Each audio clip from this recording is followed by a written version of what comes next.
This is about as petty as you'll ever hear TBG. And I love it!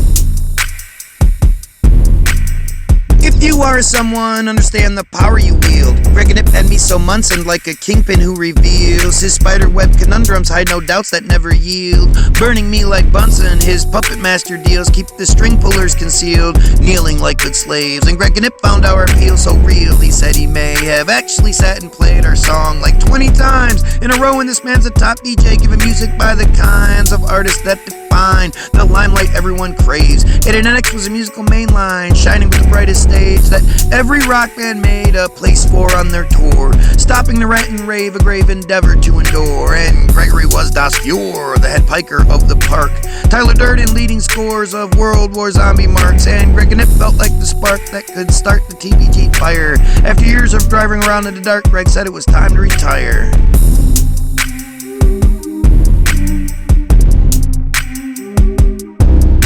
Excuse me, Greg Gnyp, I'm petty, I admit.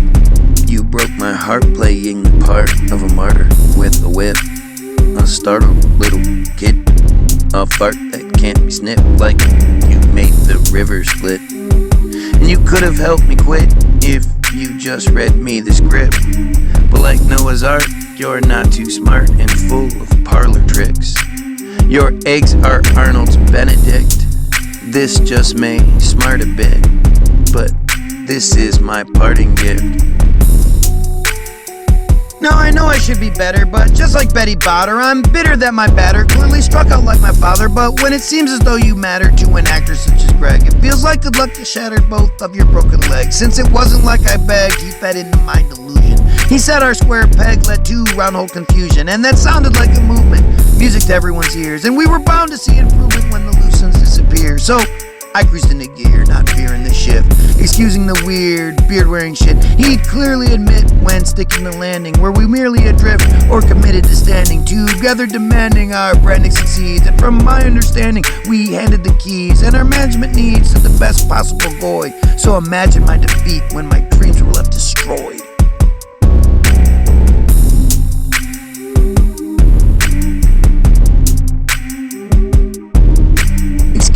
Greg Gnyp, I'm petty, I admit.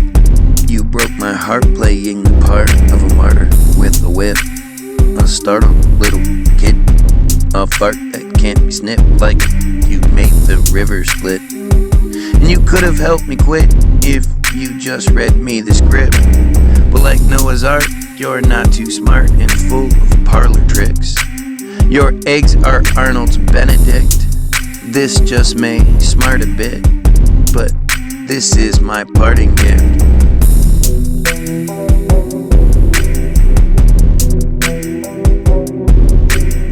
Oasis and Coldplay, Pearl Jam and Nirvana, no one make good old Greg say I'll harvest that mana. And like me too with Juana, I'll put them on repeat. But TBG's marijuana put Greg deep in his heat. Yeah, when I slipped on my feet and I said his name once, after he said next week was on she's over lunch. Yeah, but like such a dunce, having dealt a gut punch, knowing right then I just ended the brunch.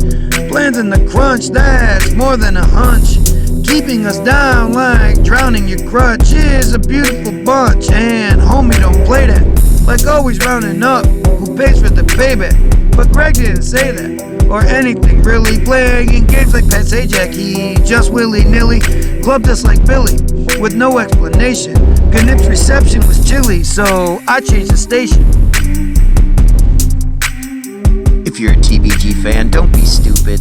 Obviously, we want nothing bad to happen to this man or his family. We just wanted someone to know how bad they can hurt nobodies, even if that's not their intention. If you tell starving people you will provide them with enough food to feed their village forever, you can't play the victim when you fail with no explanation.